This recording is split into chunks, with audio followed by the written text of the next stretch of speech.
안녕하세요. 편안한 밤을 위한 이야기꾼입니다. 오늘 이야기가 당신의 지친 하루에 작은 위로가 되었기를 바랍니다. 매일 밤 저희는 당신의 편안한 잠자리를 위해 따뜻하고 감동적인 이야기들을 준비합니다. 이 이야기가 마음에 드셨다면 구독과 좋아요를 눌러주세요. 당신의 작은 응원이 저희에게는 큰 힘이 됩니다. 여러분의 따뜻한 관심이 더 많은 힐링 이야기를 만드는 원동력입니다. 댓글로 당신의 생각이나 듣고 싶은 이야기 주제를 남겨주셔도 좋습니다. 그럼 모든 걱정 내려놓으시고 오늘 밤 부디 좋은 꿈 꾸시길 바랍니다. 밤은 깊어지고 세상은 고요 속에 잠겼습니다. 21번째 야근 새벽 3시 차가운 사무실 공기 속에서 김 팀장은 책상에 엎드려 있었습니다.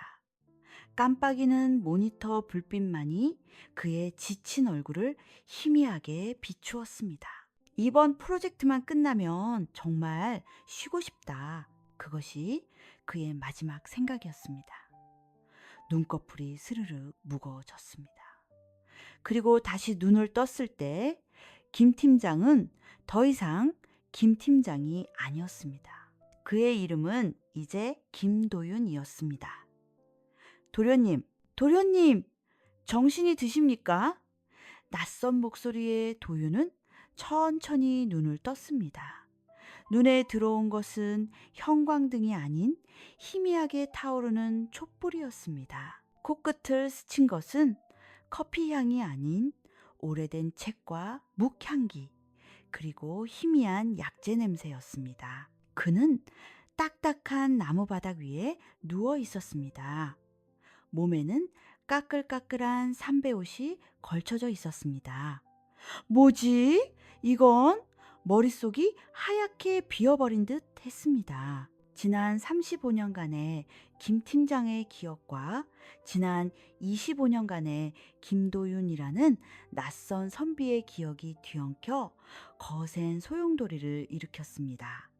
김도윤, 그는 한때 화선 마을에서 가장 촉망받던 수재였습니다. 양반 가문의 자제로 태어나 글재주가 뛰어났지만 그의 관심은 사서삼경보다는 늘 다른 곳에 있었습니다. 그는 종이의 결을 만지고 먹의 빛깔을 연구하고 붓의 탄력을 시험하는 것을 더 좋아했습니다. 사람들은 그를 괴짜 선비라 불렀습니다. 결국 그는 과거 시험에서 거듭 낙방했습니다. 아버지가 돌아가시고 가세가 급격히 기울기 시작했습니다. 그리고 지금 그는 모든 것을 잃었습니다. 병든 어머니와 텅 빈 곳간, 그리고 막대한 빚. 도련님, 박상인이 행차하셨습니다. 충직한 늙은 하인 돌쇠의 목소리에는 절박함이 묻어났습니다. 도윤아니, 이제는 도윤의 몸을 입은 김 팀장은 무거운 몸을 일으켰습니다. 마케터로서의 냉철한 이성이 혼란스러운 감정을 억누르기 시작했습니다. 상황을 파악하자. 첫째, 나는 조선시대로 떨어졌다. 둘째, 나는 파산했다. 셋째, 채권자가 문 앞에 와 있다. 삐걱! 육중한 대문이 열리는 소리와 함께 비단 옷을 차려입은 거구의 사내가 마당으로 성큼성큼 들어섰습니다. 기름진 얼굴에 탐욕스러운 눈빛을 한 사내 박상득이었습니다. 그는 마을의 상권을 독점한 부유한 상인이었습니다. 김선비, 이제 정신이 좀 드는가? 박상인의 목소리는 꿀처럼 달았지만 그 속에는 독이 배어 있었습니다. 도윤은 예를 갖춰 절을 하려 했지만 다리에 힘이 풀려 비틀거렸습니다.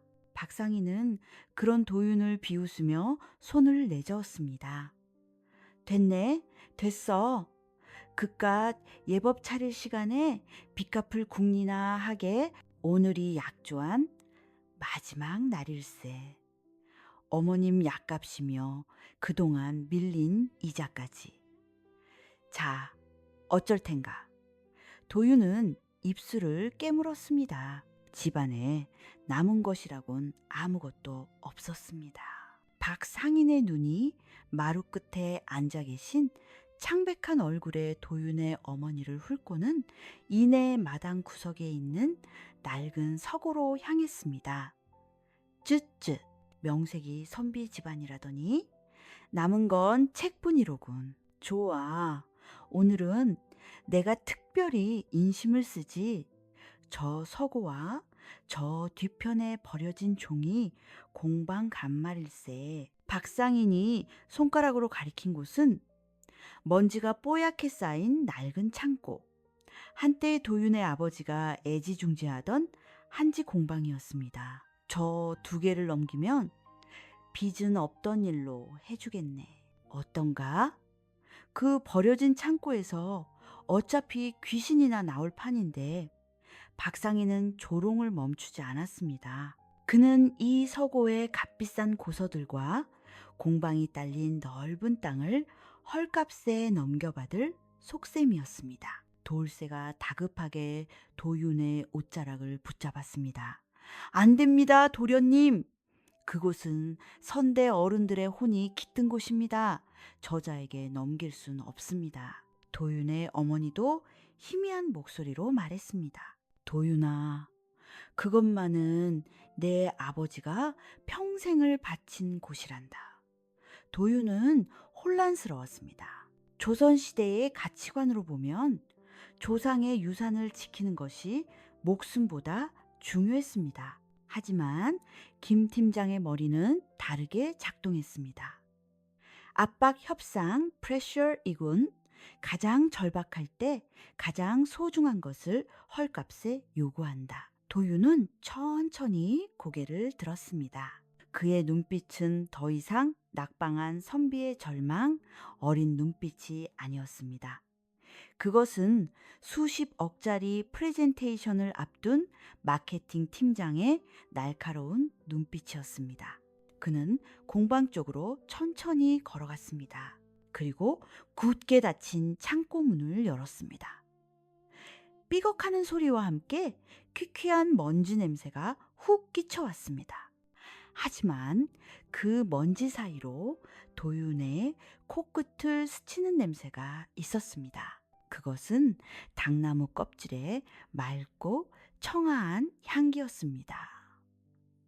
창고 안 한쪽 구석에 늙은 장인이 미처 완성하지 못한 한지 2마리가 놓여 있었습니다. 도윤은 홀린 듯 그곳으로 다가가 손가락으로 종이의 결을 쓸어보았습니다.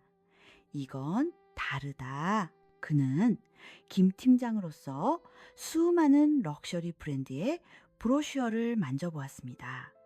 최고급 수입지, 코팅지, 엠보싱지. 하지만 지금 그의 손끝에서 느껴지는 이 감촉은 차원이 달랐습니다. 비단처럼 부드러우면서도 가죽처럼 질겼고 안개처럼 얇으면서도 굳건한 힘이 느껴졌습니다. 이건 제품이 아니야. 이건 헤리티지다. 이건 아직 아무도 말하지 않은 이야기 그 자체다. 박상인이 거들먹거리며 따라 들어왔습니다. 허허, 볼 게 뭐 있다고. 그냥 종이 쪼가리일 뿐이지. 자, 어서 도장을 찍게나.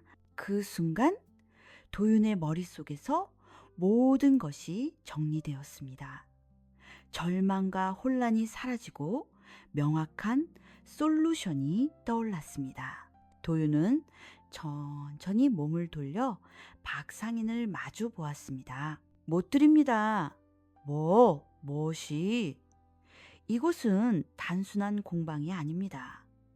도윤의 목소리는 낮고 차분했지만 힘이 실려 있었습니다. 이곳은 저희 가문의 조상님들을 모신 사당과 연결된 신성한 곳입니다. 법도에 따르면 사당에 속한 재산은 함부로 거래할 수 없는 것으로 압니다만 그것은 김도윤의 기억 속에 희미하게 남아있던 지식이었습니다.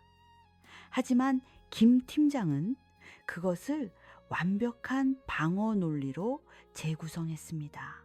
박상인의 얼굴이 울그락불그락해졌습니다. 사당을 걸고 넘어지면 탐욕스러운 상인이라는 자신의 평판에 좋을 것이 없었습니다. 네, 이놈. 석 달입니다. 도윤이 말을 잘랐습니다. 석 달의 시간을 주십시오. 그때까지 빚을 갚지 못하면 그때는 이 서구의 책들을 가져가셔도 좋습니다.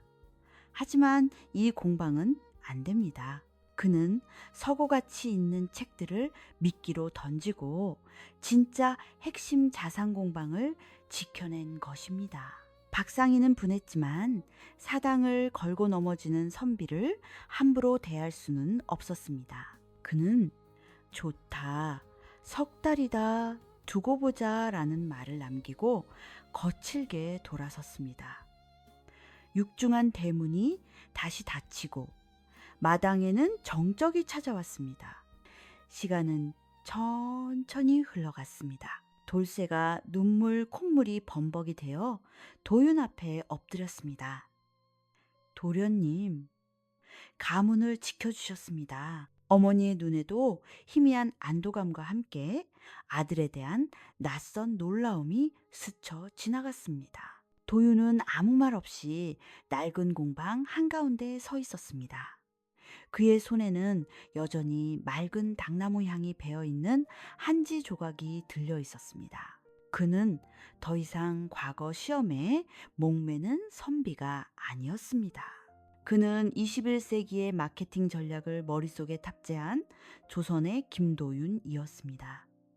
그래, 과거 시험 따위가 아니야. 나는 이 종이를 팔겠다. 도윤은 결심했습니다. 그는 이 낡은 공방에서 이 이야기가 담긴 종이로 무너진 가문을 다시 일으키기로 마음먹었습니다. 밤은 깊어지고 풀벌레 소리만 가득했습니다. 도윤은 낡은 서원 앞에 앉아 붓을 들었습니다. 사서삼경이 아닌 빼곡한 사업 계획서를 적기 위해서였습니다. 그의 첫 번째 프로젝트, 조선 최고의 종이 브랜드 백학당 바이츠르단을 만들다.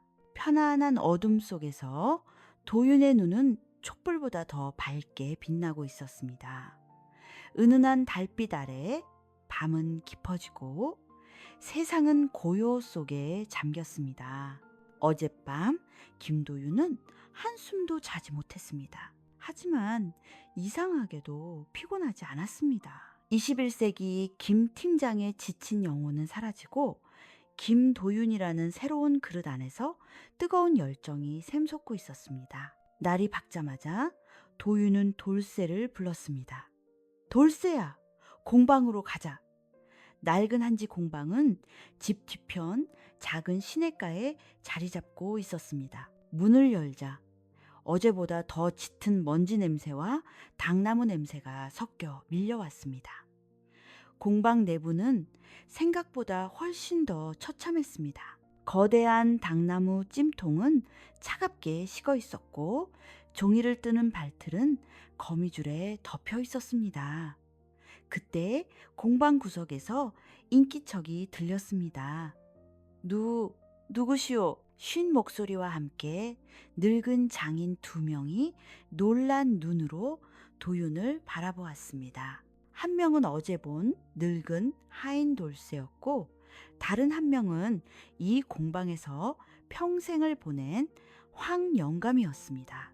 황영감은 도윤의 아버지가 돌아가신 뒤에도 단 한 푼의 품삯을 받지 못하고도 매일같이 이곳에 나와 멍하니 발틀을 닦고 있었습니다. 돌쇠가 황급히 고개를 숙였습니다. 도련님, 황영감님이십니다. 선대 어르신 때부터 이 공방을 지켜오신 분이지요. 황영감의 거친 손은 온통 당나무 껍질에 베인 상처와 굳은 살로 가득했습니다.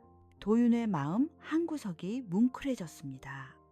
이것이 바로 장인 정신, 그가 잃어버렸던 진정성이었습니다. 도윤은 황 영감에게 다가가 깊이 허리를 숙였습니다. 그동안 고생 많으셨습니다, 영감님. 황 영감의 눈이 흔들렸습니다. 글 공부만 알던 도련님이 자신 같은 천한 장인에게 허리를 숙이다니. 아닙니다요, 도련님. 그저 이 손이 당나무를 못 만지니 좀이 쑤셔서 나왔을 뿐입니다. 도윤은 말없이 공방을 둘러보았습니다. 기계는 낡았지만 본질은 살아있었습니다. 물은 맑았고 장인의 기술은 여전히 손끝에 남아있었습니다. 제품은 완벽해. 필요한 건 오직 마케팅이다. 그는 돌쇠를 바라보며 말했습니다. 돌쇠야, 어머님 약값을 제하고 집에 남은 돈이 얼마나 되지? 돌쇠는 망설이다가 품 안에서 작은 전대를 꺼냈습니다. 이것이 전부입니다, 도련님. 5냥 정도입니다. 5냥. 석 달을 버티기엔 터무니없이 부족한 돈이었습니다. 도윤은 그 전대를 받아 황 영감의 손에 쥐어주었습니다. 도련님, 이건 황 영감님. 황 영감이 놀라 손을 빼려 했지만 도윤은 그의 손을 꽉 잡았습니다. 밀린 품삯입니다. 물론 턱없이 부족한 것을 압니다. 하지만 받아주십시오. 아니, 도련님, 지금 댁이 어떤 형편인데 받을 수 없습니다. 아니요, 받으셔야 합니다. 도윤의 목소리는 부드럽지만 단호했습니다. 이것은 품삯이 아니라 투자입니다. 저는 이 공방을 다시 열 것입니다. 그리고 황 영감님의 기술이 필요합니다. 황 영감의 눈에서 뜨거운 눈물이 흘러내렸습니다.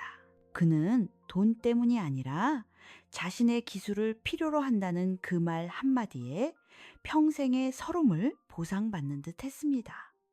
그는 엎드려 큰 절을 올렸습니다. 도련님, 이 늙은이 뼈가 부서져라 일하겠습니다. 따뜻한 온기가 차가운 공방 안에 퍼져나갔습니다. 하지만 도윤의 마음은 무거웠습니다. 그는 가장 중요한 문제를 알고 있었습니다. 종이가 아무리 좋아도 아무도 모르면 팔 수 없다. 그는 돌쇠에게 물었습니다. 박상인이 우리 공방에 대해 흉흉한 소문을 퍼뜨리고 다닌다지. 돌쇠가 분한 듯 입술을 깨물었습니다. 그렇습니다. 우리 공방 종이를 쓰면 귀신이 붙는다느니 재수가 없다느니 노이즈 마케팅의 악용이군. 시장 진입을 원천 차단하겠다는 건가? 도윤은 생각에 잠겼습니다. 이 부정적인 인식을 깰 방법은 단 하나였습니다. 가장 강력한 긍정적 인식으로 덮어버리는 것. 조선시대의 가장 강력한 긍정적 인식은 어디에 있을까? 왕? 아니, 너무 멀다. 최고의 학자? 아니, 너무 느리다. 그의 머릿속에 한 사람의 얼굴이 떠올랐습니다. 트렌드세터, 인플루언서, 돌쇠야. 한양에서 가장 유명한 기방극 이 어디지? 예? 기방이라니요, 도련님. 돌쇠는 화들짝 놀랐습니다.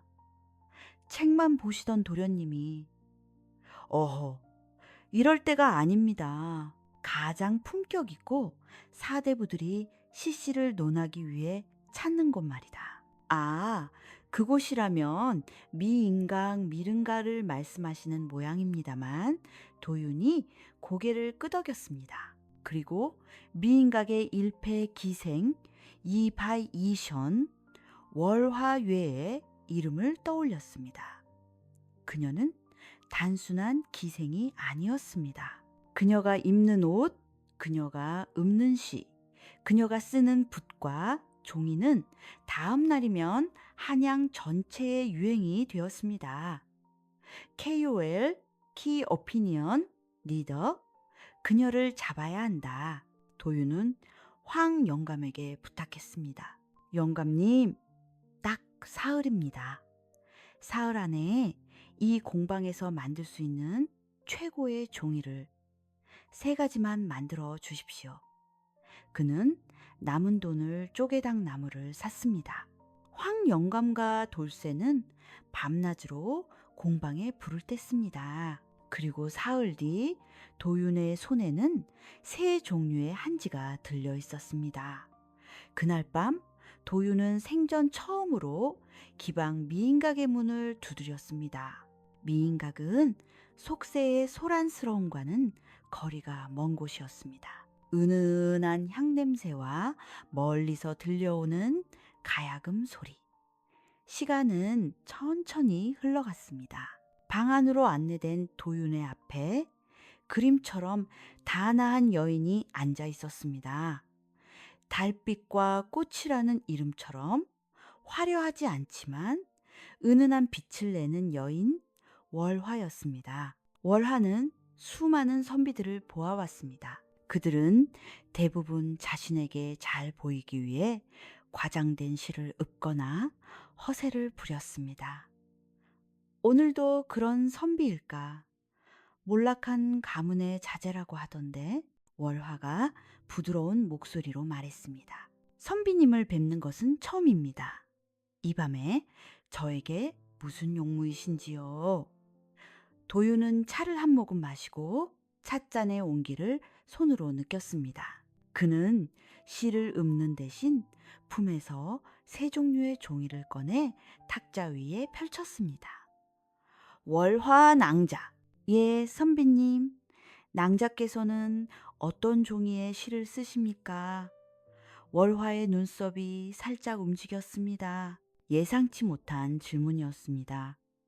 그저 흔히 쓰는 종이를 씁니다만 낭자의 시는 흔하지 않은데 어찌 종이는 흔한 것을 쓰십니까? 도윤은 첫 번째 종이를 내밀었습니다. 그것은 눈처럼 희고 얇았습니다. 이것은 시선지 시센지입니다. 얇지만 먹물을 빠르게 빨아들여 붓의 획이 날카롭게 살아납니다. 낭자의 시처럼 섬세한 감정을 표현하기에 더할 나위 없을 것입니다. 그는 2번째 종이를 펼쳤습니다. 그것은 조금 더 두껍고 누런빛이 돌았습니다. 이것은 화선진이입니다. 두껍고 질겨 여러 번 붓질을 해도 일어나지 않고 색을 깊이 머금습니다. 낭자께서 난을 치실 때 좋을 것입니다. 마지막으로 그는 약간 거친 느낌의 종이를 내밀었습니다. 이것은 연서지렌 숏입니다. 질기고 저렴하지만 먹이 쉽게 번지지 않아 마음을 담은 편지를 쓰기에 좋습니다. 아마 낭자를 흠모하는 수많은 이들이 이 종이에 낭자께 드릴 연서를 쓰게 되겠지요. 월화는 충격에 빠졌습니다. 그녀는 제품별 세분화 (Product Segmentation)라는 개념을 처음 보았습니다. 수많은 남자들이 그녀에게 사랑을 고백하고 시를 바쳤지만 그녀의 예술 활동에 대해 이토록 깊이 고민하고 그녀에게 필요한 것을 정확히 제안한 남자는 처음이었습니다. 그녀는 도윤의 눈을 바라보았습니다. 그의 눈은 욕망이나 허세가 아닌 자신의 제품에 대한 확신과 고객에 대한 깊은 이해로 빛나고 있었습니다. 월화는 가만히 손을 뻗어 첫 번째 종이 시선지를 만져보았습니다. 손끝에 닿는 감촉이 마치 살아있는 듯 부드러웠습니다. 그녀가 입을 열었습니다. 선비님, 이 종이 참으로 특별하군요. 종이가 특별한 것이 아니라 그 종이를 쓰는 낭자의 예술이 특별한 것입니다.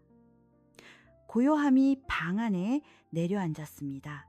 멀리서 풀벌레 소리만 가득했습니다. 월화가 작게 미소 지었습니다. 좋습니다, 선비님. 마침 내일 밤 달맞이 시회가 열립니다. 그때 선비님의 종이를 한번 써보지요. 운명의 톱니바퀴가 천천히 그리고 부드럽게 움직이기 시작했습니다. 도윤의 마음이 차분해졌습니다.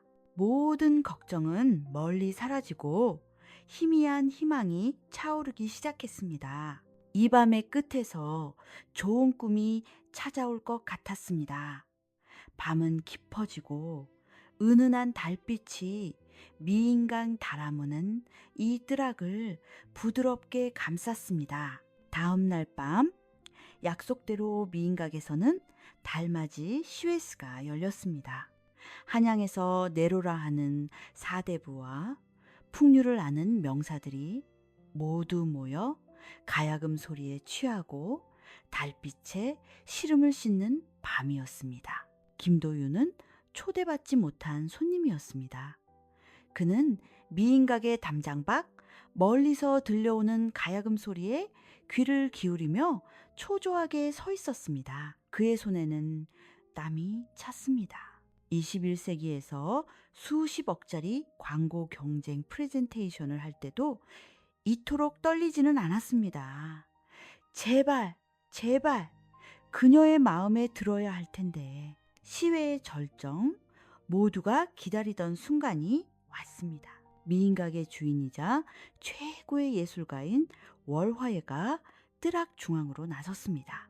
그녀의 앞에는 작은 서한이 놓여 있었고 그 위에는 벼루와 먹 그리고 도윤이 건넨 새하얀 종이 시선지가 달빛을 받아 은은하게 빛나고 있었습니다. 사람들의 시선이 일제히 그 종이로 향했습니다. 저것은 처음 보는 종이로군. 어찌 저리도 희고 맑은가? 마치 달빛을 빚어 만든 것 같네. 월화는 주변의 속삭임에 동요하지 않았습니다. 그녀는 천천히 먹을 갈았습니다. 고요한 정적 속에서 먹 가는 소리만이 사각사각 울려 퍼졌습니다. 그녀는 붓에 먹을 듬뿍 적셨습니다. 그리고 망설임 없이 붓을 내렸습니다. 붓끝이 종이에 닿는 순간 월화는 내심 놀랐습니다. 아, 종이가 먹물을 빨아들이는 속도가 마치 살아있는 듯 했습니다. 붓의 움직임을 조금도 방해하지 않고 있는 그대로의 필체를 완벽하게 받아냈습니다. 획이 번지지 않고 날카로우면서도 부드럽게 미끄러졌습니다. 그녀는 준비한 시를 단숨에 써 내려갔습니다. 마치 종이가 그녀의 손을 이끄는 듯 했습니다. 그녀의 예술혼이 종이 위에서 마음껏 춤을 추었습니다. 시 한 수가 완성되었습니다. 월화가 붓을 놓자 사방에서 탄성이 터져 나왔습니다. 훌륭하오. 낭자의 시도 일품이지만 저 종이는 대체 무엇이오? 내 평생 저런 필체는 처음 보았네. 먹빛이 저토록 깊고 진하게 살아있다니. 한 중년의 대감당이 월화에게 물었습니다. 월화낭자. 그 종이는 어디서 구한 것이오? 우리 가문에도 저런 종이가 필요하네. 모든 시선이 월화에게 집중되었습니다. 월화는 담장 밖 어둠 속에 서 있으란 사내를 생각하며 부드러운 목소리로 말했습니다. 이 종이의 이름은 시선지라 하옵니다. 시선지. 화선 와셈 마을의 한 선비께서 오직 시를 위해 만든 종이라 들었습니다. 그날 밤 미인각의 시회는 월화의 시가 아닌 월화의 종이 이야기로 떠들썩했습니다. 도윤은 담장 밖에서 그 웅성거림을 들으며 주먹을 불끈 쥐었습니다. 되었다. 마음이 차분해졌습니다. 따뜻한 온기가 온몸으로 퍼져나갔습니다. 다음 날 해가 뜨기도 전에 도윤의 낡은 집 대문이 삐걱거렸습니다. 계시오? 계시오? 미인각에서 쓸 시선지를 구하러 왔소. 미인각에 드나들던 사대부들이 보낸 하인들이었습니다. 첫 주문이었습니다. 비록 서너 짐에 불과한 작은 양이었지만 도윤에게는 천금 같은 희망이었습니다. 황영감과 돌쇠는 기쁨의 눈물을 흘렸습니다. 도련님, 우리가 해냈습니다. 하지만 도윤은 이제 시작일 뿐이라는 것을 알았습니다. 그는 황영감에게 말했습니다. 영감님, 오늘부터 우리는 더 이상 이름 없는 종이를 만들지 않습니다. 도윤은 붓을 들었습니다. 그리고 어젯밤새 고민했던 이름을 종이 위에 적었습니다. 백학당. 황영감이 고개를 갸웃거렸습니다. 하얀 학의 집이라 무슨 뜻입니까?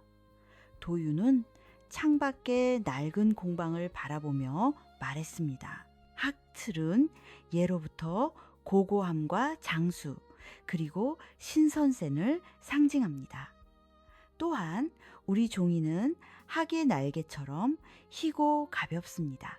그는 김 팀장의 감각을 총동원하여 브랜드 스토리를 만들기 시작했습니다.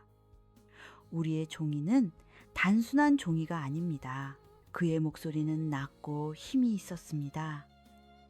백학당의 종이는 화선마을 깊은 산속 새벽 이슬을 머금고 자란 당나무로만 만듭니다. 마음이 청정한 장인만이 이 종이를 만질 수 있으며 그들의 정성이 종이 한 장 한 장에 스며듭니다. 황영감은 자신도 모르게 숨을 죽이고 도윤의 이야기에 빠져들었습니다. 백학당의 종이를 쓰는 것은 단순히 글을 쓰는 것이 아닙니다. 그것은 쓰는 이의 마음을 맑게 하고 영감을 불어넣어 마치 하얀 학처럼 생각의 나래를 활짝 펴게 하는 것입니다. 제품의 기능 펑시이 아닌 감성적 가치 발류를 파는 것. 도윤은 조선 최초의 브랜딩을 시작한 것입니다. 그는 즉시 황영감과 함께 종이를 개선했습니다. 시선지는 더 얇고 희게, 화선지는 더 질기고 굳건하게, 연서지는 은은한 꽃향기를 더했습니다. 그리고 가장 중요한 것, 그는 완성된 종이의 마지막 장에 붉은 인장을 찍었습니다. 백학당, 백스르, 이제 이것은 단순한 종이가 아닌 백학당이라는 이름을 가진 작품이 되었습니다. 소문은 월화의 미인각을 타고 바람처럼 빠르게 퍼져나갔습니다. 귀신 나오는 종이라는 흉흉한 소문은 신선이 쓰는 종이라는 신비로운 이야기 앞에 힘없이 사라졌습니다. 도윤은 더 이상 과거의 낙방한 초라한 선비가 아니었습니다. 그는 백학당의 주인, 조선 최고의 종이를 만드는 장인들의 대표가 되었습니다. 그의 어깨는 펴졌고 눈빛은 깊어졌습니다. 그는 자신의 새로운 길에서 진정한 도를 발견하기 시작했습니다. 시간이 천천히 흘러갔습니다. 도윤은 늦은 밤 공방에서 돌아와 병든 어머니의 약을 다렸습니다. 어머니는 잠결에 아들의 손을 잡았습니다. 도윤아, 네 손에서 참 좋은 냄새가 나는구나. 묵향기도 아니고 꼭 맑은 시냇물 냄새 같아. 도윤은 어머니의 손을 잡고 조용히 미소 지었습니다. 흙냄새와 당나무 냄새가 밴 자신의 손이 그 어느 때보다 자랑스러웠습니다. 시간은 시냇물처럼 조용히 흘러갔습니다. 백학당 바그르다의 이름은 화선마을을 넘어 한양의 사대부들 사이에 잔잔한 파문처럼 퍼져나갔습니다. 신선이 쓰는 종이, 학의 날개로 빚은 종이라는 이야기는 사람들의 마음을 사로잡았습니다. 김도윤의 낡은 공방은 활기를 되찾았습니다. 황영감의 망치질 소리와 당나무 삶는 연기가 마을에 다시 피어올랐습니다. 하지만 이 모든 것을 탐탁지 않게 지켜보는 이가 있었습니다. 바로 거상주상 박상득이었습니다. 대체 어찌된 일인가?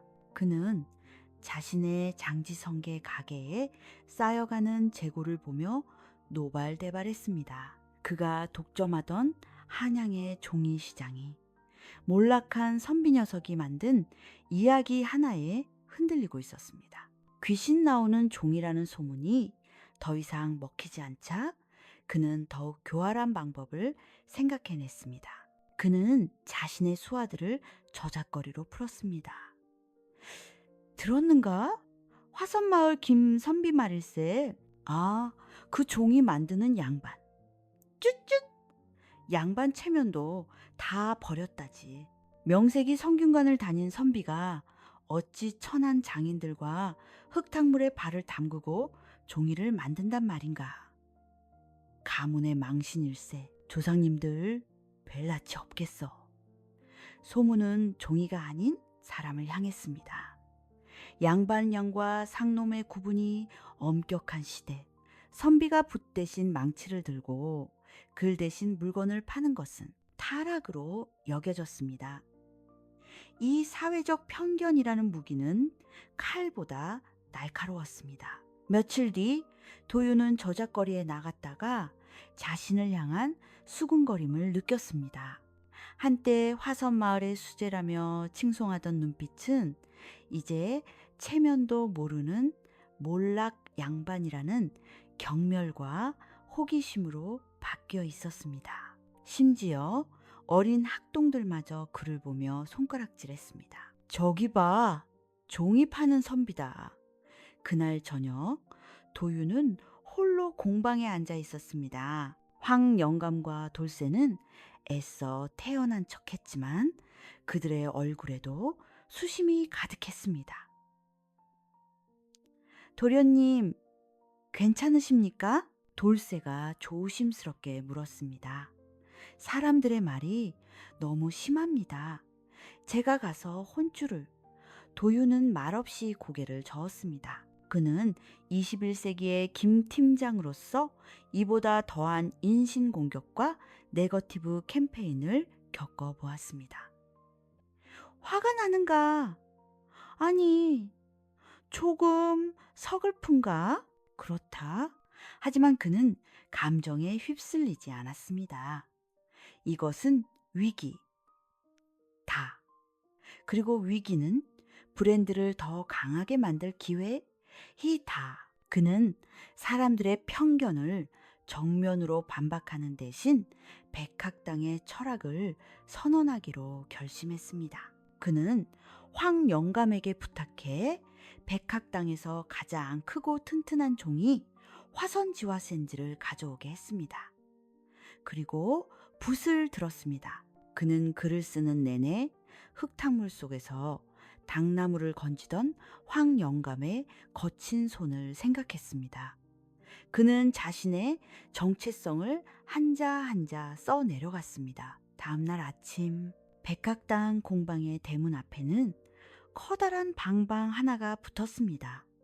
수많은 사람들이 호기심에 몰려들었습니다. 그곳에는 도윤의 힘찬 필체로 이렇게 적혀 있었습니다. 배움이란 무엇인가? 허위란 무엇인가? 사람들이 웅성거렸습니다. 배움이란 책 속에 갇혀 이름을 알리는 것이 아니다. 허위란 사 속에 갇혀 밍을 알리는 것이 아니다. 배움이란 백성의 삶 속에 스며들어 세상을 이롭게 하는 것이다. 허위란 민의의 삶 속에 스며들어 스슈랑을 이기되게 하는 것이다. 나는 글을 읽어 쌀 한 톨 만들지 못함을 부끄러워했다. 나는 글을 읽어 쌀 한 톨 만들지 못함을 쇼크했다. 이제 나는 장인영의 땀과 나의 지식을 더하여 이제 나는 장른의 땀과 나의 지식을 더하여 세상에서 가장 맑은 종이를 만든다. 세상에서 가장 맑은 종이를 만든다. 이 종이 위에 씨가 피어나고 항문하운 이 자라나며 마음이 오고 간다. 이 종이 위에 스가 피어나고 헛구운이 자라나며 마음이 오고 간다.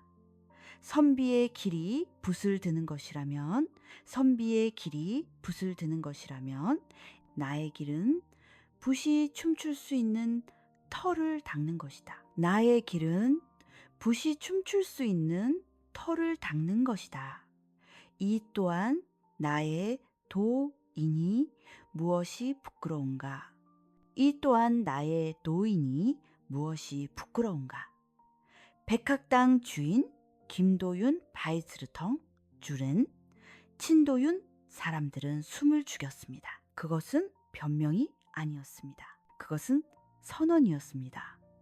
자신이 하는 일에 대한 깊은 자부심과 철학이 담긴 한 선비의 진심이었습니다. 선비의 길은 붓을 드는 것, 나의 길은 붓이 춤출 털을 닦는 것. 사람들의 눈빛이 변하기 시작했습니다. 경멸은 존경으로 바뀌었습니다. 저런 깊은 뜻이 그저 돈벌이인 줄 알았더니 저것이야말로 진정한 선비의 정신이 아닌가. 이 소문은 다시 바람을 타고 한양으로 흘러들어갔습니다. 그리고 그날 밤 미인각의 월화에게도 전해졌습니다. 월화는 도윤의 선언문을 전해 듣고 창밖의 달을 바라보며 조용히 미소 지었습니다. 자신의 길을 아는 사람, 흙탕물 속에서도 저토록 맑은 연꽃을 피워내는구나. 그녀는 하인을 불렀습니다. 백학당에 전가를 넣어라. 내일 밤 백학당의 철학을 주제로 시회스를 열 것이니 주인장이신 김도윤 선비님을 귀한 손님으로 모시고 싶다고 박상득의 네거티브 전략은 오히려 김도윤을 신념 있는 선비로 백학당을 철학이 있는 브랜드로 격상시키는 최고의 홍보가 되어버린 것입니다. 깊은 밤 공방에서 들려오는 황영감의 망치질 소리가 유난히 맑게 들렸습니다. 그것은 더 이상 천한 노동의 소리가 아니었습니다. 그것은 백학당의 철학을 빚어내는 고요하고 숭고한 소리였습니다. 도윤은 마음의 평온을 되찾았습니다. 파도가 지나간 바다는 더욱 깊고 단단해졌습니다. 고요한 밤 미인과 개 후원 오엔 달빛에 젖어 있었습니다. 가야금 소리는 멎고 시외의 소란스러움도 멀리 사라졌습니다. 김도윤은 월화예와 단둘이 마주 앉아 있었습니다. 그는 백학당의 주인으로서 당당히 시회에 참석했고 그의 선언문은 모든 선비들의 감탄을 자아냈습니다. 시회가 파하고 월화는 도윤을 따로 청했습니다. 두 사람 사이에는 따뜻한 국화차 가나가 놓여 있었습니다. 찻잔에서 피어오르는 은은한 향기가 밤 공기를 채웠습니다. 월화가 먼저 침묵을 깼습니다. 그녀의 목소리는 밤이슬처럼 맑았습니다. 오늘 선비님의 도도에 대한 이야기는 잘 들었습니다. 부끄럽습니다. 도윤이 겸손하게 답했습니다. 그저 제가 가야 할 길을 말했을 뿐입니다.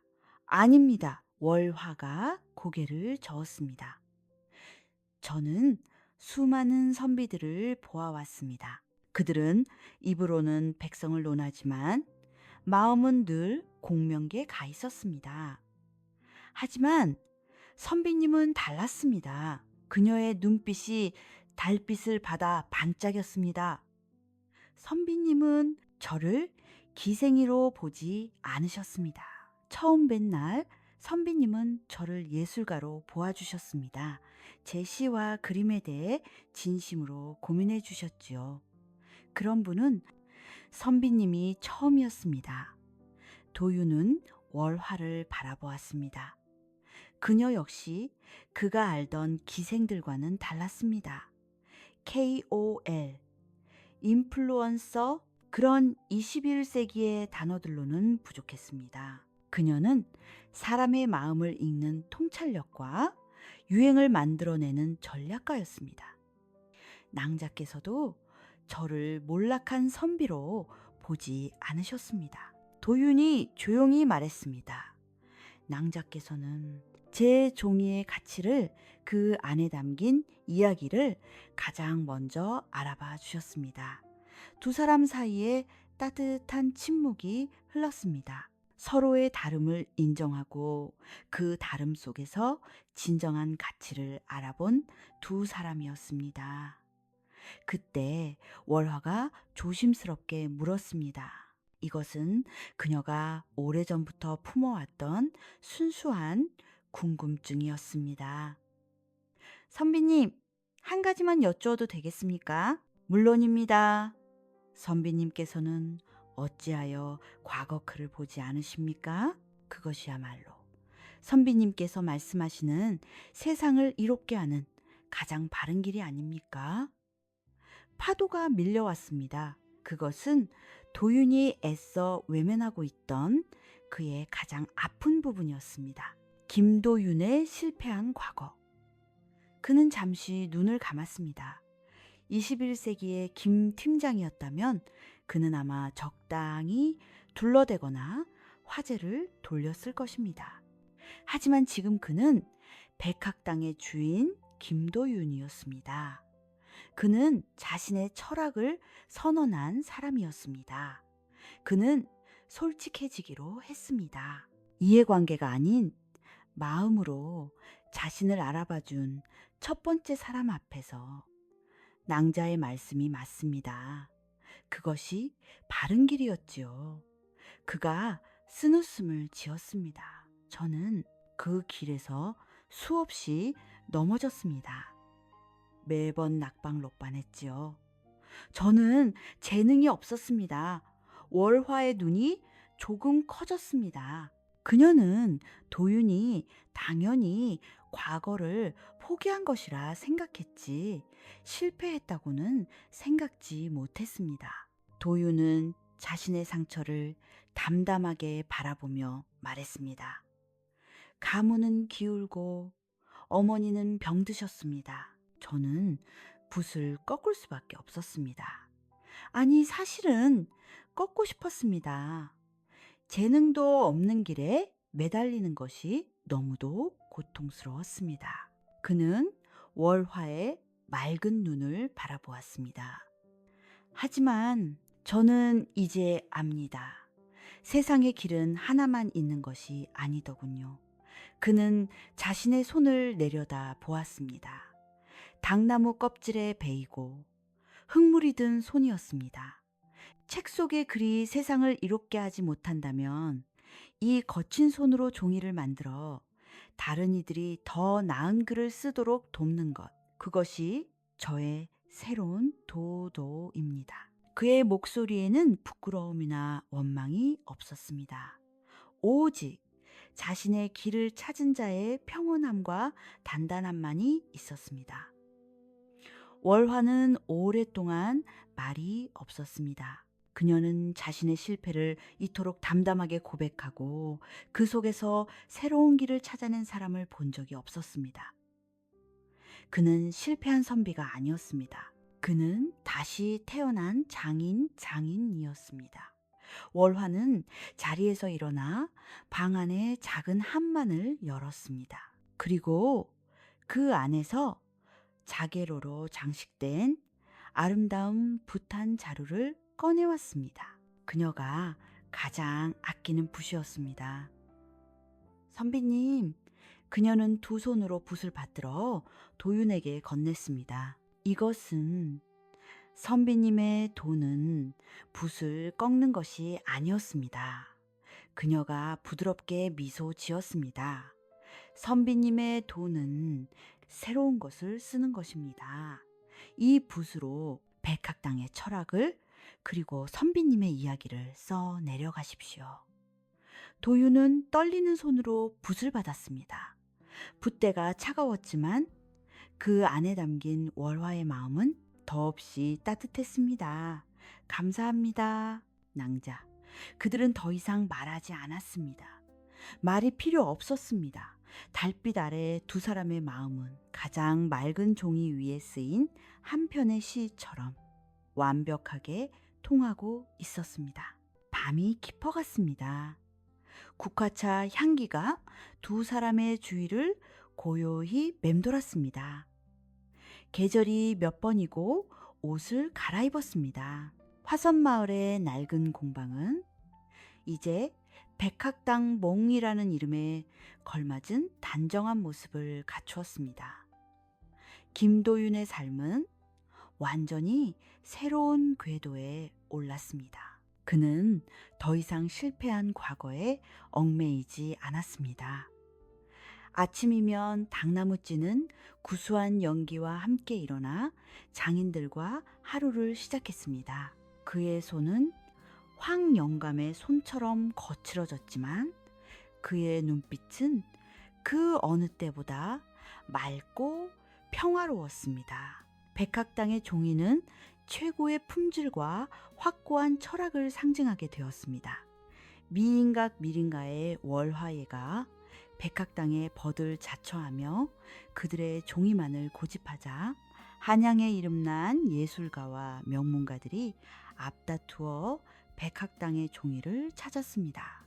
백학당은 시선지 시센지, 화선지 화센지, 연서지 렌쇼라는 세 가지 주력 상품에 더해 오직 왕실에만 납품하는 최고급 어용지 유용까지 만들어내며 그 명성을 굳건히 했습니다.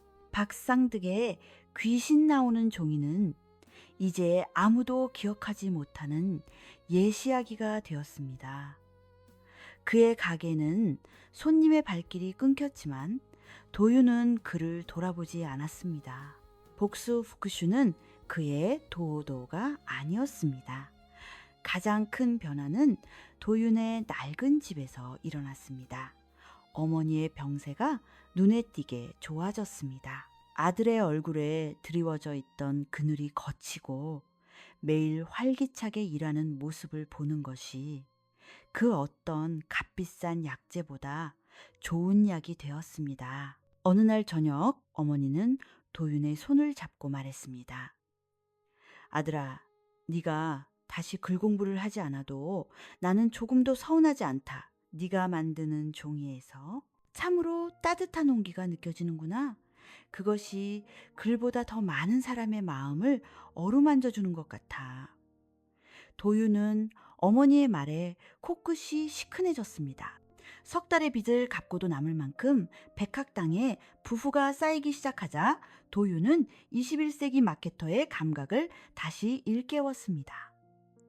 기업의 사회적 책임, 그는 이웃이을 나누기로 결심했습니다. 가장 먼저 그는 황영감과 돌쇠 그리고 공방의 장인들에게 월급이라는 개념을 도입했습니다. 그저 입에 풀칠할 만큼의 삭시 아닌 기술에 대한 정당한 대가였습니다.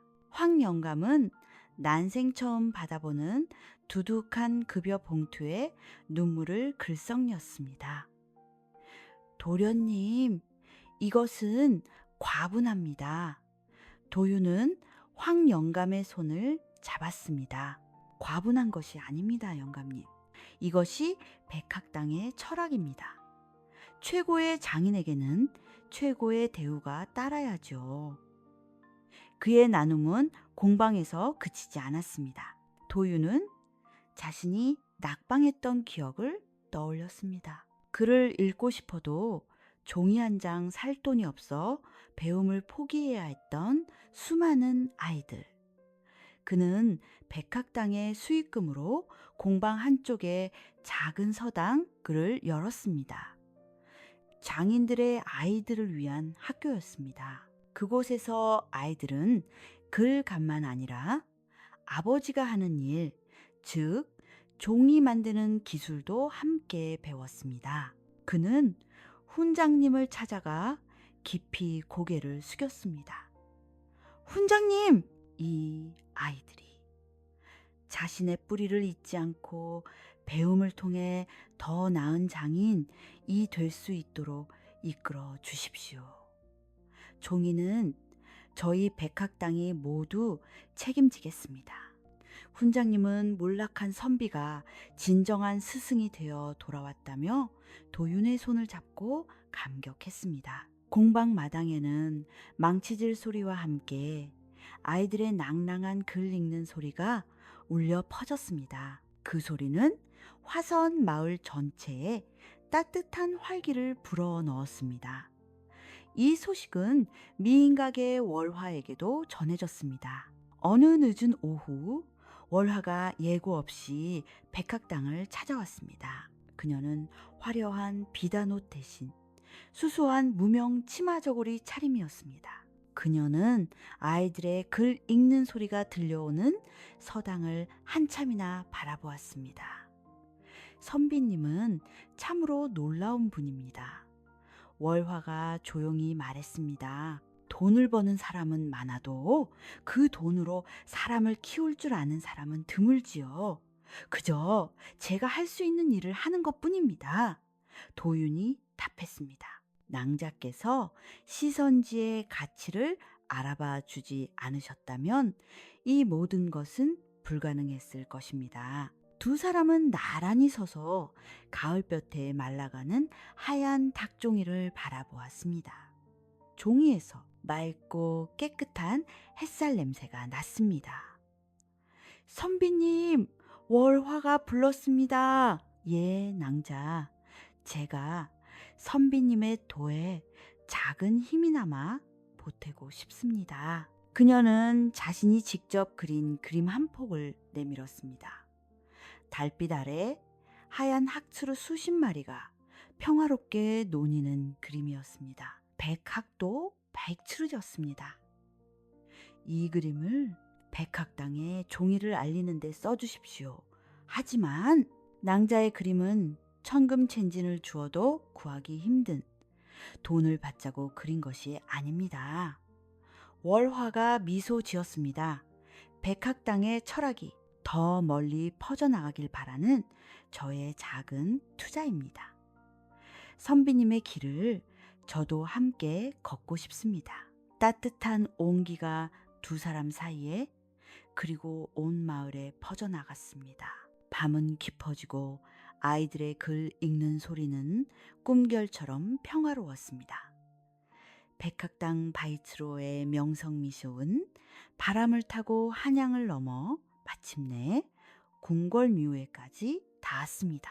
한낱 종이의 명성이 아니었습니다. 글공부에서 낙방로반 선비가 장인의 길을 택하고 그 이윤으로 아이들을 가르치는 서당을 열었다는 이야기, 그리고 미인강 미른가의 월화유해가 기증한 백학도 바이츠르도가 그 종이의 품격을 증명한다는 이야기까지. 이 이야기는 마침내 나라를 다스리시는 임금님의 귀에까지 들어가게 되었습니다. 임금님은 호기심이 동했습니다. 선비의 본분을 버리고 상인샤른이 된 자라. 허나 그 이익으로 아이들을 가르친다? 과연 어떤 자인지 내 친히 보아야겠다. 어명이 이 화선마을로 떨어졌습니다. 김도윤을 입궐루 시키라는 명이었습니다. 마을은 발칵 뒤집혔습니다. 황영감과 돌쇠는 사세스이 되어 도윤의 앞에 엎드렸습니다. 도련님, 아니 주인어른 궁궐이라니요? 필시 선비가 상인의 일을 한다고 벌핫을 내리시려는 걸 겁니다. 한양의 사대부들도 수군거렸습니다. 쯧쯧 채통이를 벌이더니 결국 화를 자초하는군. 오직 도윤만이 평온했습니다. 그는 21세기의 김 팀장으로서 왕웡이라는 최고의 CEO 앞에서의 프레젠테이션을 준비하고 있었습니다. 그는 가장 깨끗한 무명 두루마기를 챙겨 입었습니다. 며칠 뒤 도윤은 궁궐의 장엄한 문턱을 넘었습니다. 붓고 푸른 관복관후를 입은 관리들 사이로 그는 백학당의 철학을 담아 가장 질박다하지만 깨끗한 모습으로 섰습니다. 대전다된 안은 무겁고 고요했습니다. 시간은 천천히 흘러갔습니다. 용상에 앉은 임금님이 낮고 깊은 목소리로 물었습니다. 네가 글 공부를 멈추고 종이를 판다는 김도윤이냐? 너는 어찌하여 선비의 길을 버리고 천한 상인의 길을 택하였느냐? 도윤은 엎드려 절을 올렸습니다. 그는 시시를 읊거나 용성이를 구하지 않았습니다. 대신 품에서 두루마리 하나를 꺼내 올렸습니다. 그것은 백학당의 최고급 어용지 유용에 쓰인 상소문 상도이었습니다.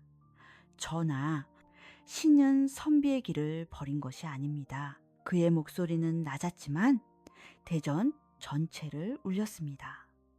신은 선비의 길이 책 속에만 있지 않음을 깨달았을 뿐입니다. 이것은 신이 지난 1년간 화선 마을에서 깨달은 민생민서의 길입니다. 그 상소문에는 21세기 마케팅 전략이 고스란히 녹아 있었습니다. 지역 장인 기술 육성 방안, 공정한 유통 구조 확립을 통한 물가 안정, 수익의 사회 환원을 통한 백성의 교화. 그것은 공허한 성리학식 리화이 아닌 백성을 배부르게 하고 나라를 부강하게 할 실학스이었습니다. 대전하는 숨소리조차 들리지 않았습니다.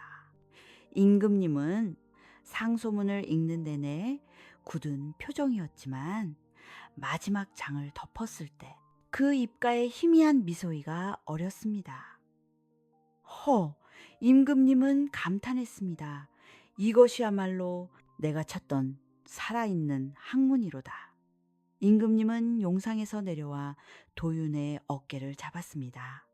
김도윤을 들라. 너는 상인이 아니다. 너는 백성을 이롭게 하는 양상영성 좋은 상인이다. 임금님은 그 자리에서 백학당의 종이를 진상지신 정지로 명하고 나라의 모든 공식 문서 공시에 사용하도록 했습니다. 또한 그의 상소문을 성균관 정균관에 내려보내 유생리들에게 읽게 했습니다. 며칠 뒤 한양의 저작거리에는 진풍경이 벌어졌습니다. 어제까지 도윤을 천한 장사치라 손가락질하던 선비들이 과거 시험 답안지로 쓰일 백학당 종이를 구하기 위해 백학당의 한양지점 문 앞에 길게 줄을 서 있었습니다. 도윤은 그들을 묵묵히 바라보며 자신의 터가 단단히 닦였음을 느꼈습니다. 마음이 더없이 평온하고 벅차올랐습니다. 모든 것이 괜찮았습니다. 은은한 달빛 아래 백학단 바이츠르더의 명성이 온 나라를 비추는 동안 한양 저작거리의 가장 큰 상점이었던 박상득의 가게는 찾는 이 없이 스산한 바람만 드나들었습니다. 백학당의 철학이 담긴 종이가 사람들의 마음을 사로잡자 그저 싸고 흔한 물건을 팔던 그의 가게는 더 이상 설 자리가 없었습니다. 결국 그는 모든 것을 잃고 파산모하고 말았습니다. 어느 추운 겨울날 박상득은 앙상한 몰골로 화선마을의 백학당을 찾아왔습니다. 그는 빚을 갚으라며 호통치던 옛날의 그 오만한 상인이 아니었습니다. 그는 그저 모든 것을 잃은 늙고 지친 사내였습니다. 그는 도윤의 공방 앞에 엎드렸습니다. 그는 마지막 남은 가게마저 도윤에게 빼앗길까 두려웠습니다. 김선비. 아니, 백학당 주인어른, 제발, 제발 살려주시오. 도윤은 엎드린 그를 억지로 일으키지 않았습니다. 그저 따뜻한 차 한 잔을 내어줄 뿐이었습니다. 찻잔의 온기가 박상득의 얼어붙은 손으로 전해졌습니다. 왜 이기지 못했는지 아십니까, 박상인? 도윤이 조용히 입을 열었습니다. 그것이야. 주인어른의 종이가 임금님의? 아닙니다. 도윤이 그의 말을 잘랐습니다. 당신은 물건을 팔았지만 저는 마음을 팔았습니다. 당신은 이윤을 쫓았지만 저는 신뢰를 쌓았습니다. 당신은 당신의 물건을 쓰는 사람들의 마음을 단 한 번도 헤아리지 않았습니다. 그것이 당신의 패배입니다. 박상득은 고개를 들지 못했습니다.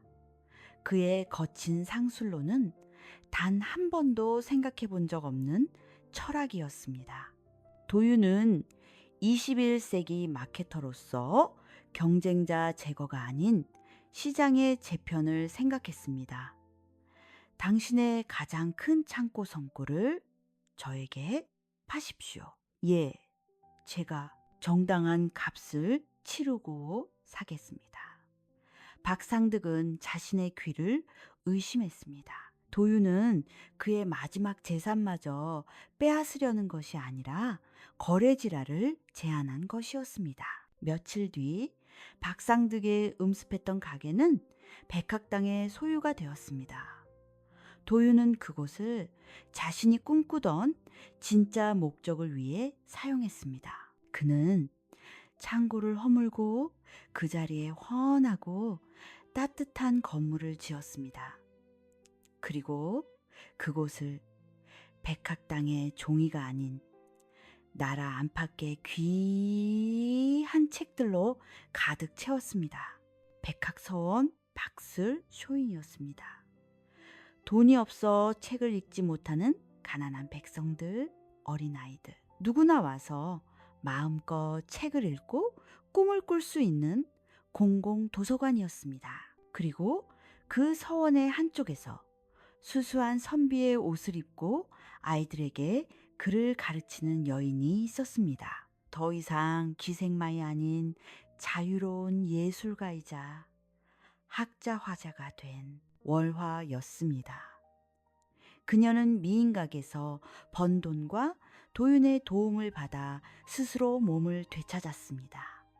그리고 지금 그녀는 도윤과 함께 예술로 세상을 이롭게 한다는 그녀의 꿈을 펼치고 있었습니다. 상인 나으리, 여긴 어쩐 일이십니까?